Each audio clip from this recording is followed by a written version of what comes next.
You want to learn, Stevie? Hi. Today, I'm going to show you how I make a beat.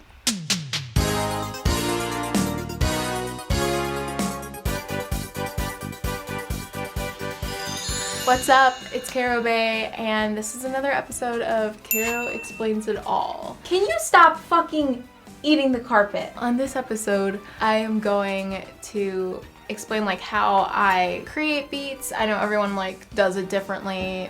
It changes a lot for me, but I'm just kind of like gonna explain my process on my song. I don't even care, parentheses, pick me up. Let's get started.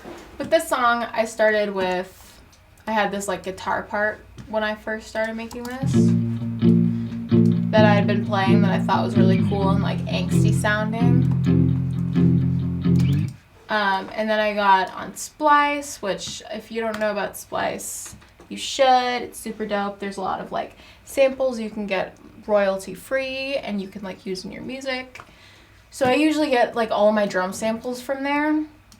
I'll just like kind of sometimes chop them up or like use them in different ways.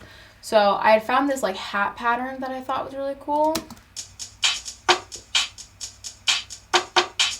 I liked how like the snare was hitting and I was like, this honestly is just like cool by itself.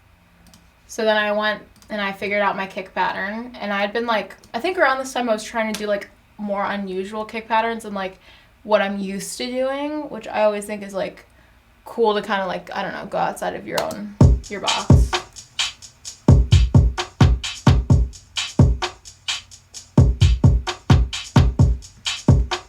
So those are my kicks. I added some other snares to kind of like emphasize that one snare that was there. This one has some verb on it, which I think is like a cool texture thing.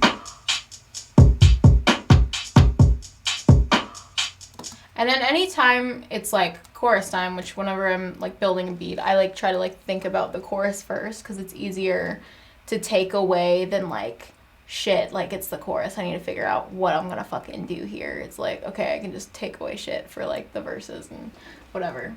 So I added some more hats.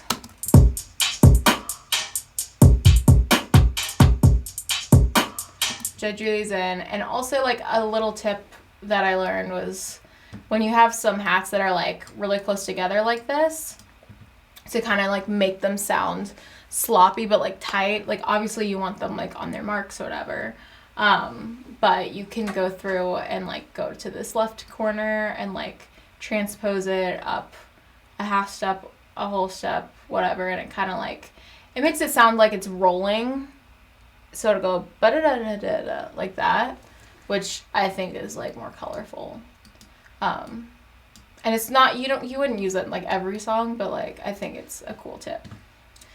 Then for my 808, I have it always like match my kick pattern, and I go and I side chain my 808 to my kick, so it kind of like gets out of the way for like the second that the kick hits, so you don't have a bunch of low end happening. Add my guitar that I started with. I played a higher guitar. Add some cool keys.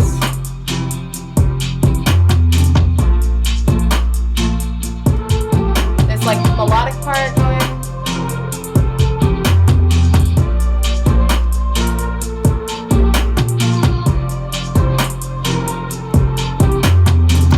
And then my favorite part. I always feel like you have to like add a little like personal flair. Like you could find all of the samples you want on whatever websites you use that like have some cool vocal parts in there, but I really wanted something to make this kind of like my own.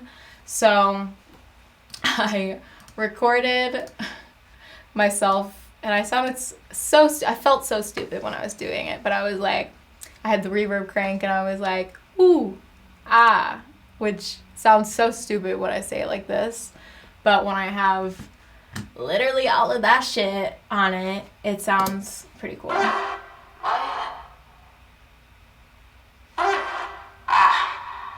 So then you mix that in. I should be more careful.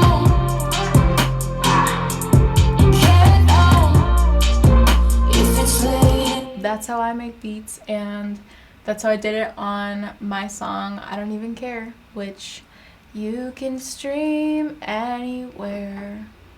Okay, bye. I should be